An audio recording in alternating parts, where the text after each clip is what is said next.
그리스도인들을 체포하기 위해서 다메섹으로 가던 사울은 부활하신 예수님을 만나서 회심을 하였습니다.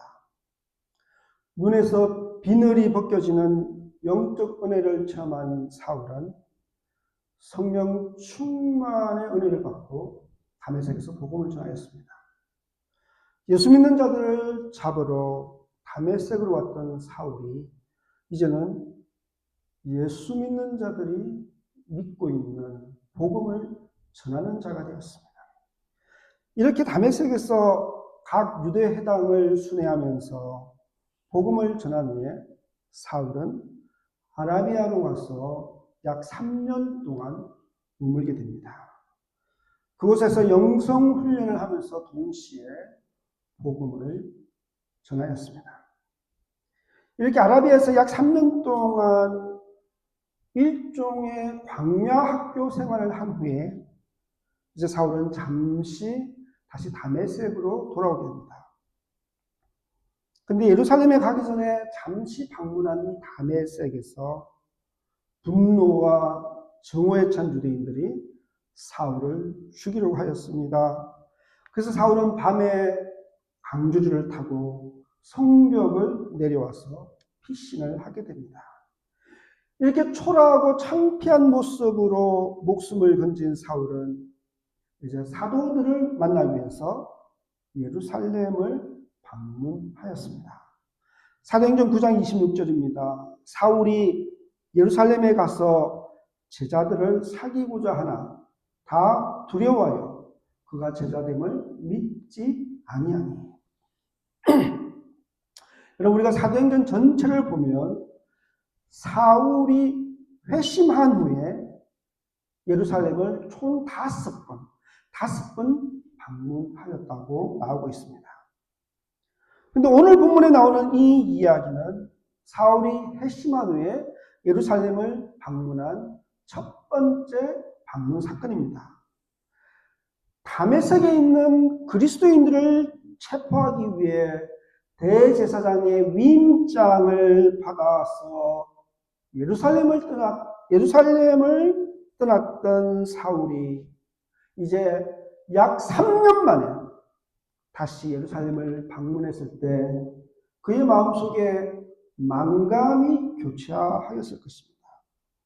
여러분, 이 유대 예루살렘은 헬라 도시 다소 출신인 사울이 청소년기에 아마도 제 개인적으로는 한 14살에서 16살 사이에 청소년 때부터 유학을 와서 가말리엘 밑에서 율법을 공부하였던 것입니다.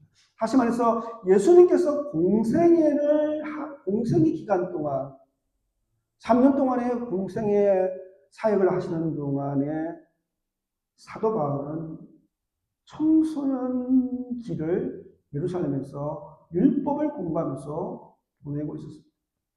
물론 청소년이었고 또 율법에 집중해서 공부하고 있었기 때문에 여러분 또 지금처럼 뭐 미디어가 발전하고 뉴스가 발전하고 그런 것이 아니기 때문에 청소년 사울이 예수님께서 공생을 하실 때 예수님의 말씀을 들었다든지 예수님의 집회에 참석하였다든지 그런 기록은 전혀 없는 것을 우리가 알 수가 있습니다. 아무튼 사울이 이 청소년기에 율법을 배우면서 유학을 시작했던 이 예루살렘이 사울에게는 특별한 장소였습니다. 그리고 사울이 그토록 지키고 싶어 했던 유대교 율법의 중심지였습니다. 그래서 사울이 너무나도 사랑하는 도시였을 것입니다. 그러나 약 3년 전에 예루살렘을 떠날 때는 그리스도인들을 핍박하는 자로 떠났습니다. 그런데 이제는 그리스도인을 핍박하는 자가 그리스도인이라는 이유로 자신이 핍박을 받는 자가 되어서 자신이 그토록 사랑했던 예루살렘으로 3년 만에 돌아왔습니다. 약 3년 전에 예루살렘을 떠날 때는 그리스도인들을 잡으러 다니는 자였는데 이제는 그리스도인이라는 이유로 잡히지 않으려고 도망다니는 자가 되어 돌아왔습니다. 약 3년 전에 예루살렘을 떠날 때는 그리스도인들의 목숨을 위협하던 자였는데 이제는 그리스도인이라는 이유로 자신의 목숨이 위협을 받는 그런 사람이 되어서 돌아왔습니다. 이렇게 사울은 3년 전과는 완전히 뒤바뀐 삶, 180도 바뀌어버린 완전히 뒤바뀐 삶을 사는 자가 되어서 3년 만에 예루살렘으로 돌아왔습니다. 그러면 그때의 사울의 마음은 정말 말로 표현할 수 없는 여러 가지 감정으로 요동쳤을 것입니다. 한번 상상을 해보세요. 3년 만에 완전히 뒤바뀐 삶을 사는 자가 되어서 다시 예루살렘 성으로 돌아왔을 때에 사울의 심정을 한번 생각해 보십시오. 그러나 3년 만에 돌아온 예루살렘은 바뀐 것이 아무것도 없었습니다. 3년 전에 예루살렘을 떠났던 사울은 이제 완전히 다른 사람이 되어서 돌아왔지만 예루살렘의 상황은 바뀐 것이 하나도 없었습니다. 바뀐 것이 있다면 친구와 원수의 위치가 완전히 뒤바뀌어 버린 것입니다.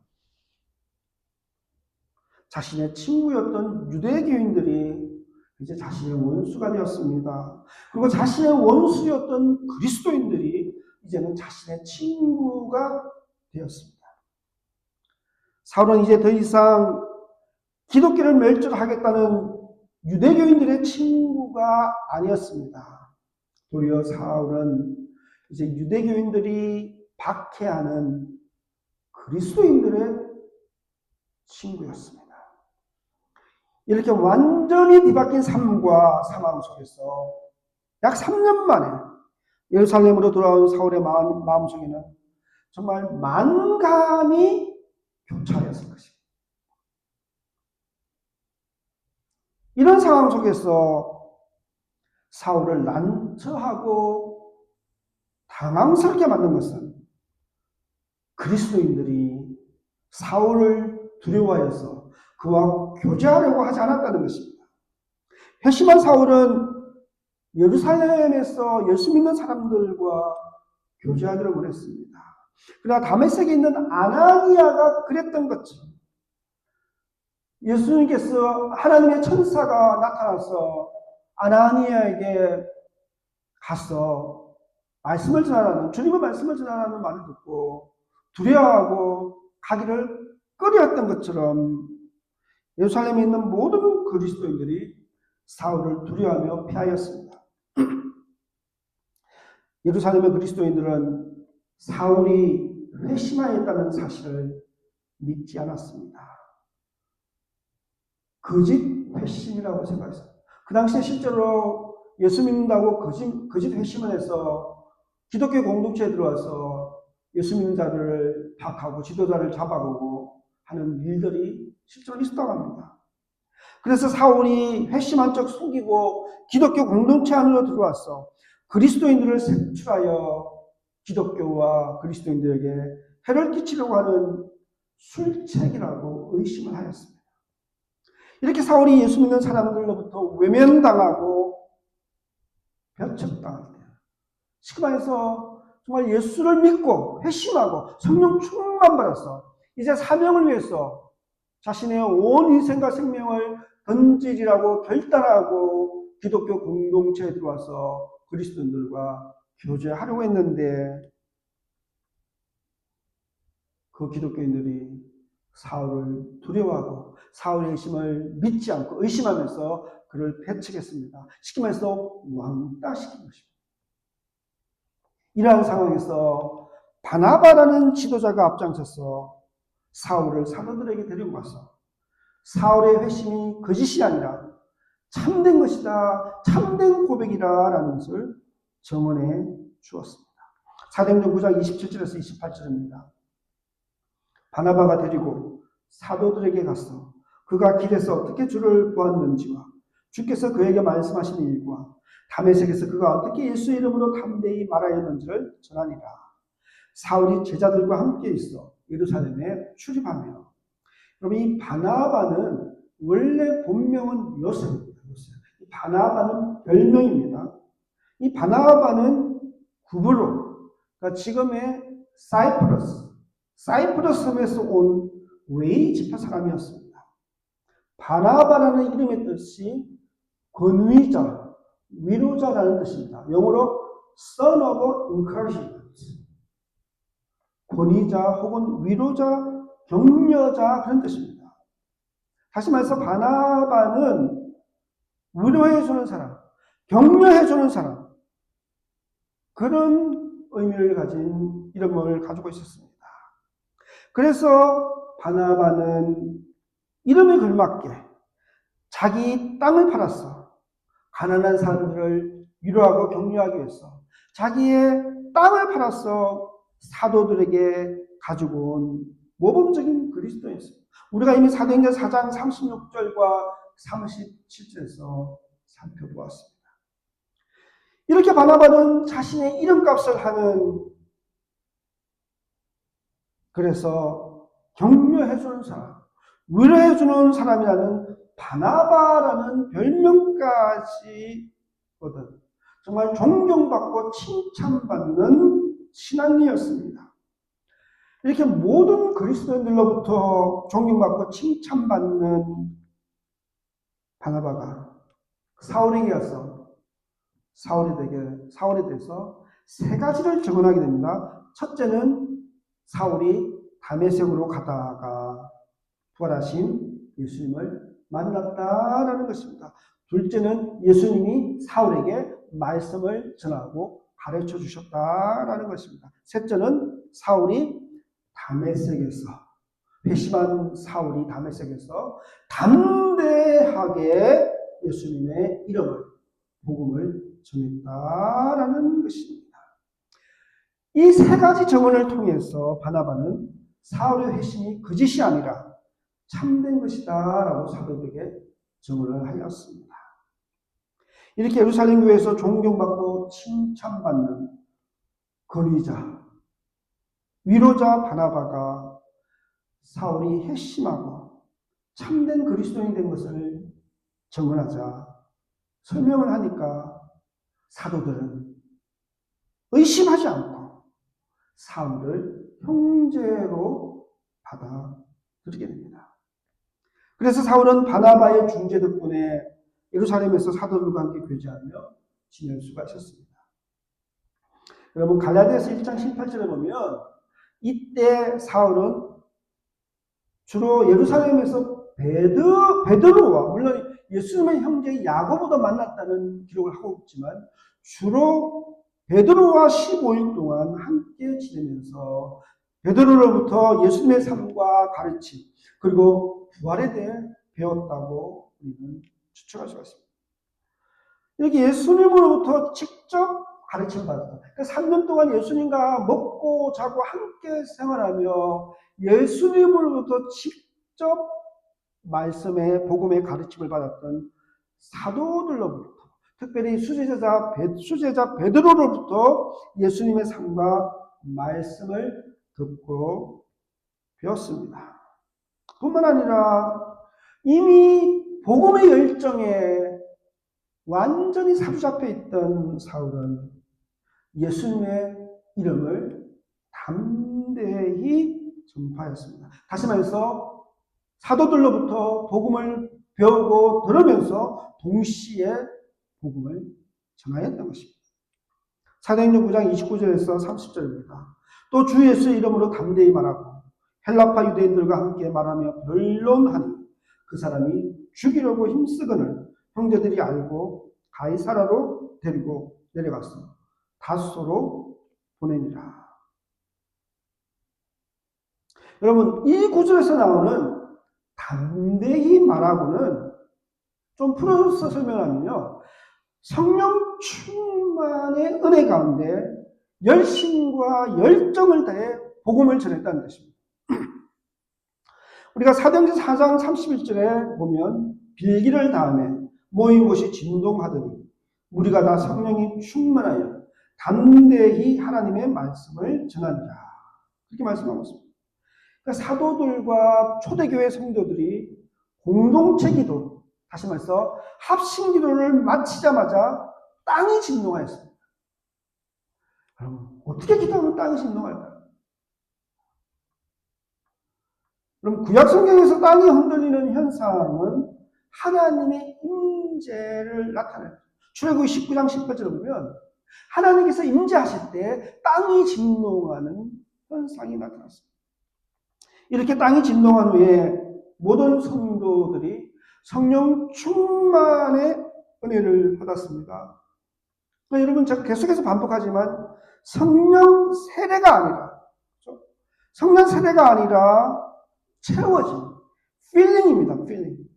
필링, 성령 충만의 은혜가 임했다는 것입니다. 그리고 이렇게 성령 충만의 은혜를 받은 성도들이 담대하게 복음을 전하였습니다. 그러므로 사울이 담대히 말씀을 전가했다는 것은 성령 충만한 가운데 주님의 복음을 열정과 열심을 다해 전하였다는 것입니다. 성령 충만의 은혜를 받은 사울의 마음속에는 복음을 향한 열심과 열정이 충만하였습니다. 그래서 사울은 고린도전서 9장 16절에서 이렇게 고백합니다. 내가 복음을 전할지라도 자랑할 것이 없으면 내가 부득불할 일이니라. 만일 복음을 전하지 아니하면 내게 화가 있을 것이로다. 여러분, 부득불해야 할 일은 반드시 해야 할 일, 피할 수 없는 일이라는 뜻입니다. 복음 전파의 사명은 사도로서 어떠한 상황과 형편 속에서도 반드시 해야 할 일, 결코 피할 수 없는 일이라고 고백하고 있는 것입니다.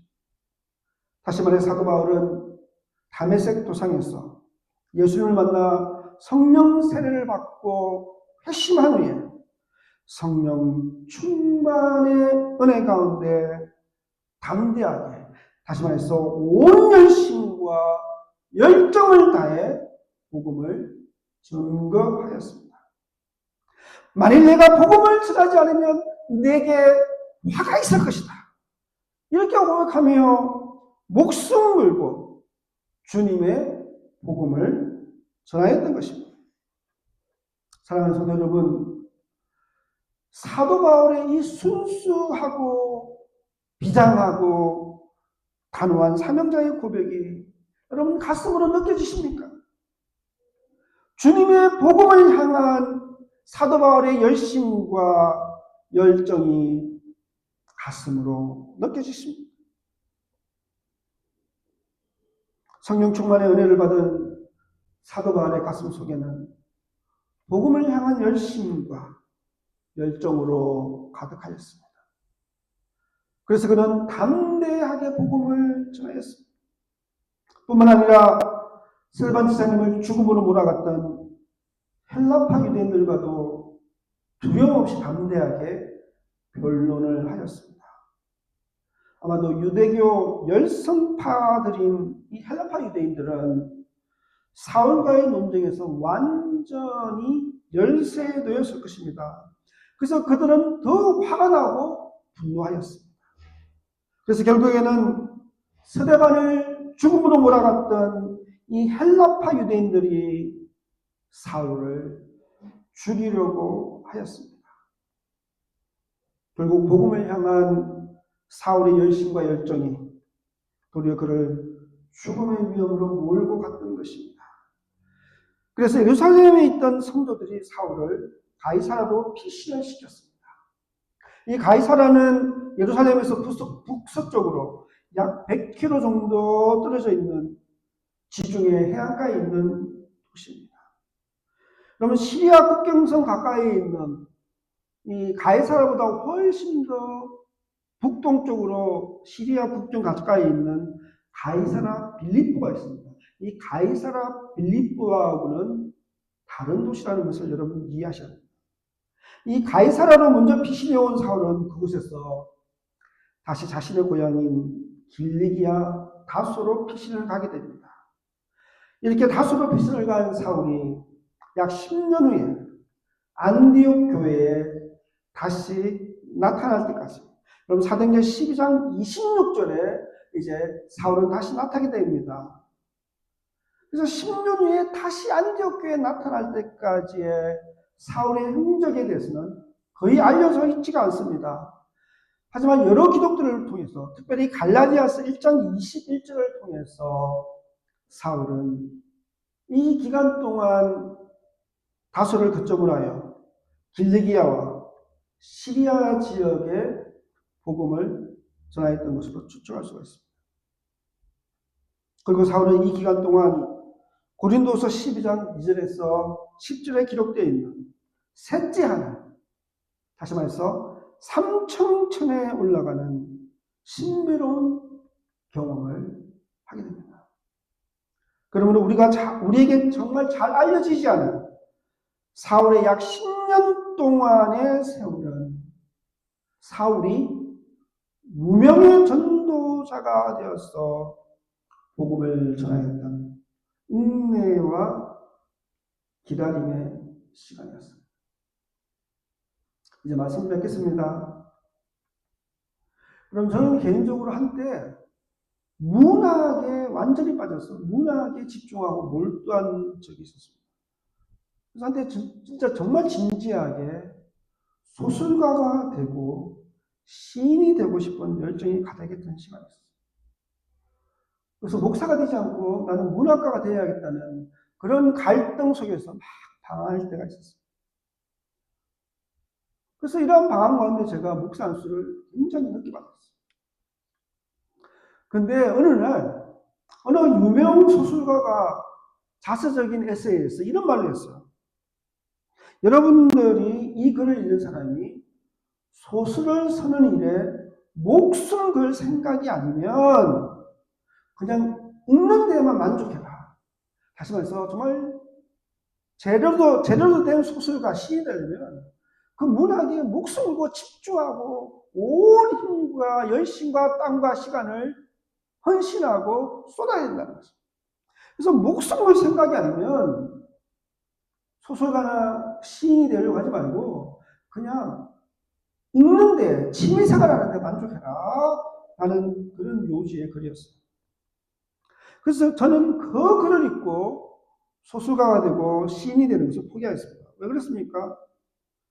내가 목숨 걸어야 할 것이 소설 쓰기가 아니라 하나님께 주신 사명이었기 때문에, 목사의 사명이었기 때문에 그렇습니다. 여러분, 사도 바울은 고린도전서 9장 17절에서 나는 사도의 사명을 받았노라 라고 고백하고 있습니다. 나는 사도의 사명을 받았노라.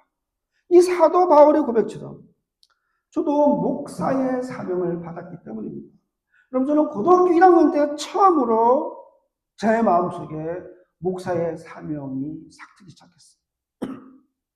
그래서 그 이후로 문학은 그냥 취미생활 정도로 생각하고 그냥 쉬면서 소설을 읽고 시를 읽는 것에 만족을 하고, 그래도 사실은 소설과 시에 좀 미련이 남아서 취미생활로 제가 좀 끌적끌적거리면서 쓰고 그랬어요. 여러분, 제가 여러 번 자랑한 적이 있는 것 같긴 한데, 그죠? 제가 여러분 캐나다 한글고 신춘문예에 1996년 소설 가작으로 당선이 됐어요. 2007년에는 시가 당선작으로 당선이 됐습니다. 제가 원래 그래서 한국 캐나다 문인협회 정규 정회원이었어요. 정회원. 근데 이제 활동을 안 하니까 이제 비활동 회원으로 이제 밀려났는데, 어쨌든 그 이후로 문학은 취미생활 정도로 생각하며 하나님께 주신 이 목사의 사명을 위해 살기로 결단하면서 지금까지 달려왔습니다. 물론 그 이후로 부끄럽게도 목숨 걸고 하나님을 섬겼다고는 말할 수 없습니다. 목숨 걸고 나의 사명을 완수했다고 말하기는 참으로 부끄럽습니다. 그래도 여전히 제가 목숨 걸어야 할 대상은 하나님이시라고 저는 고백합니다. 주님의 말씀을 그래서 저는 지금도 요즘 가장 열심히 기도하는 주님, 말씀을 전하는 도구가 되고 싶습니다. 하나님의 말씀을 전하는 도구가 되고 싶습니다. 말씀을 전하는 자가 되고 어디든지 그것이 아고골자 빈들이라도 하나님이 기회 주시고 하나님이 전하라고 그러시면 제가 가서 전하겠습니다.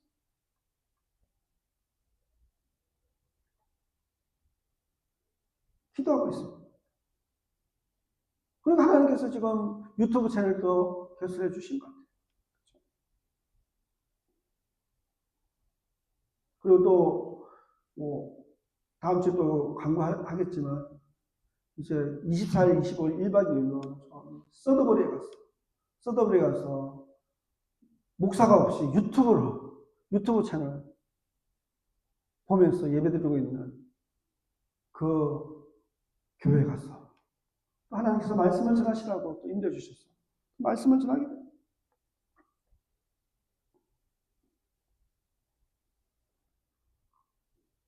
제가 목숨 걸어야 할 사역이 복음 전파이기 때문에 저는 최선을 다해서 주님의 말씀을 전하는 것입니다. 죽을 때까지 저는 정말 하나님의 말씀을 전할 수 있는 그런 그 어떤 기회가 주어지라도 저는 말씀을 전하고 싶은 것입니다.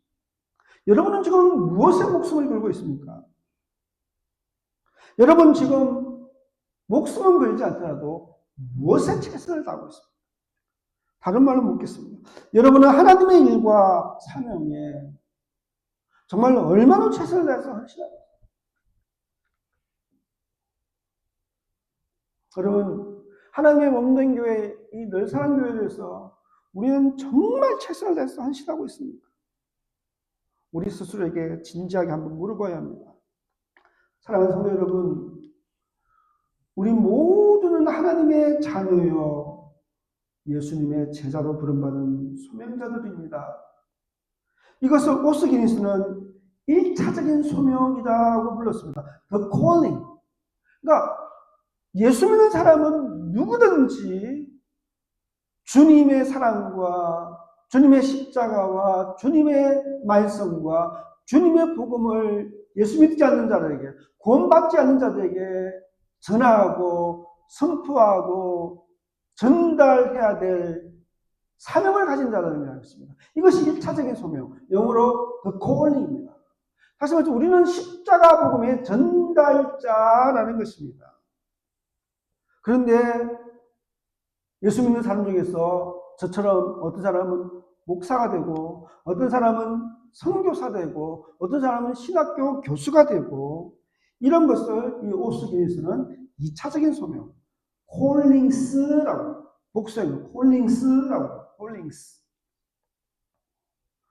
그럼 여러분이 목사가 아니고 선교사가 아니고 신학교 교수가 아니고 그거 다들 어떤 특수한 어떤 목적을 가진 사역자가 아닐지라도 여러분은 예수 믿는 사람으로서 그리스도인으로서 1차적인 소명, the calling, 하나님의 말씀과 주님의 십자가 복음을 전해야 될 사명을 가진 사람들입니다.